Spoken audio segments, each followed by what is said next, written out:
Well, I did make it home that night. Got on a bus, back to BU. I was just going to find a way to finish college, get a job, and spend the rest of my life like one of those tanks Daddy worked on in Vietnam, just slogging through the mud. Never mind what I wanted. That was nothing but trouble. I stuffed myself down in that stoneware jar right next to Tony and Jamie, the other dead souls. I was deader than they were. I signed up for Sophocles class, but I didn't care about Greek anymore. Not enough. Those parts of me were still shut up in that jar. Other parts of me were back there in that tomato chamber. I thought I'd left that room back when I was 5 years old, but I was still in there. I was nowhere near ready to come out. Still had 20 years of solitary confinement to do. For the next 2 decades, I lived like a robot, just doing what I was supposed to do. Act natural, look busy, and never wonder what I wanted. That was nothing but trouble. Ignore the dead souls in that jar and drive on.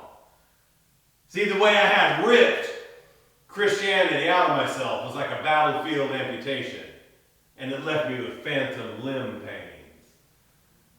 I searched for replacements, prosthetic belief systems, Roman Catholicism, Buddhism, revolutionary politics, annoying atheism, union organizing. I'd find a new idea, and like a python, I'd wrap my coils around it, swallow it whole. But nothing agreed with me, and I heaved them all back out again. I was in search of wisdom. I wanted Solomon's gold, but all the answers I found were fool's gold.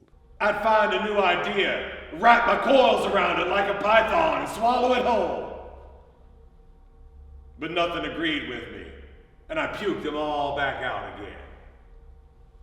The answers I found were weak tea. They were Nerf. They weren't up to the job. They were nothing. They were play school. I had Tony's blood streaming down my memory, and Daddy sitting on the couch, smelling the blood like the wreckage of his dreams. Tony was promised love and peace if he gave his heart to God, and when they didn't come, he raged, and he raged, and he died in his rage. Would I? I couldn't even believe in the dream of being born again. Old things will pass away, they said. Well, I don't believe they will. Not when I got them all stuffed down in Pandora's jar of anointing oil. Skion, sonar, anthropos. Mankind is but a shadow's dream. Good. I was weary of the dreamland of life. The old things only pass away when I do. I had stuff like that on my mind. That's why I was throwing cookies and muffins into my shopping cart with wild ferocity at the grocery store one Sunday night. They don't even sell syrup of ipecac anymore. But they do sell mustard powder, and that works almost as well. So I threw a jug in my buggy and headed for the checkout lane. I tried to avoid any aisles that looked like that teenage girls working the register. I thought they might be on to my mustard powder gambit. I didn't intend any of that. I just found myself pulling into that parking lot one Sunday night after a political function. My hands threw snickerdoodle cookies and chocolate chip muffins into my basket. My mouth ate them when I felt them slide down my gullet. My legs held me up outside the car while I poured some water out of a bottle, dumped in the mustard powder, guzzled it down, and then heaved it all back up into a slag heap at my feet.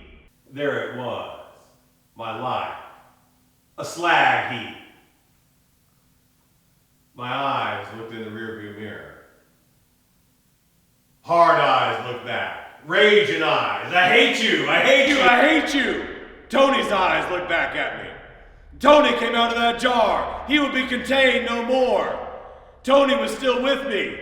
Tony, raging at the world for the pain and the hollow answers it gave. He had never left me. Tony was with me. Tony was in me. I was Tony. After I raged, I cried. I cried like a small child left too long outside a grocery store in a gray Dodge Caravan. I cried like a small child left alone in his room for 40 years. I look back in that rearview mirror, and soft eyes look back at me. Almond eyes look back at me. Jamie's eyes look back at me. I wept my tears for her then, for the girl I loved and never told, and now I could never tell. But I told her then anyway. I told her how I brushed her hair and kissed her on the lips as we had our last moment together in her last bed before I carried her out. And Jamie came out of that jar. Jamie had never left me. She was still with me. Tony and Jamie. Two deaths that had shaped my life, but I'd walked away from them. I walked away from my own life. Tony and Jamie. Fury and grace. They were pain and rage and beauty and love. They were blood on the doorway and crashed cars and secrets. They were angels disguised as meth cooks and daddy on the couch. There were plans gone wrong and dreams come true, and a girl I love, and rooms in the Russia house, and the Shekinah glory of God. They were life itself. They were my life. And I turned away from my life, like the sign said, going the wrong way. I walked away from the life I had, looking for a life I wished for.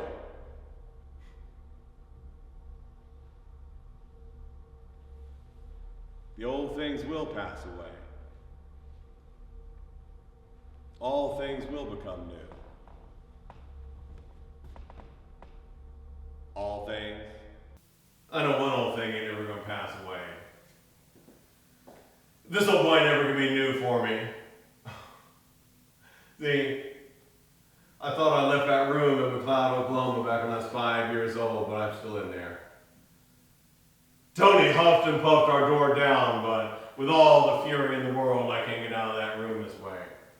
No, this tomato is the only way out. See, I think if someone told me this tomato was but one true God, I wouldn't argue with them. Like the good Christian boy I am, I know I must devour the God to gain his power. All the parts of me I think I've been looking for all this time, I think they're all right inside of there. Right inside of you, tough guy. That's right. See, when Daddy mashed you up into that lake of ketchup and dipped that French fry into you, that weren't never going to get the job done, was it? You can't get your power by force or by trick. You can't get your power by make-believe. That was disrespectful. No, it ain't going to be no stranger that eats you. It's going to be me. I know who you are. Alas, poor Benji, I know you well. Gotta swallow you whole. Well, don't worry, it ain't gonna be no stranger that eats you. It's me. I know you. I know your name. Alas, poor Benji, I know you well. I choose to eat you now.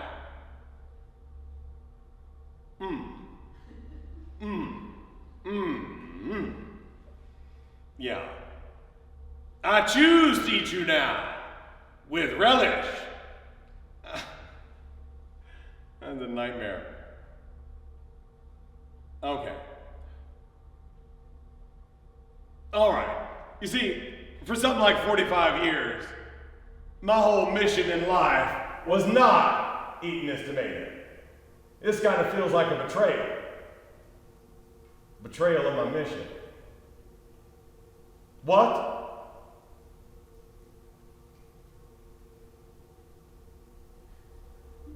I misunderstood it. I misunderstood my mission this whole time. The whole point was we had to both be vine ripened and garden fresh. You're just dilly-dallying now, boy. Get in there.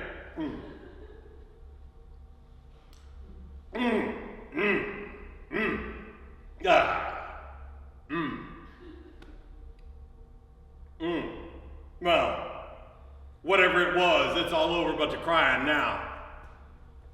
You enjoying yourself in there, tough guy? Good. Nasty.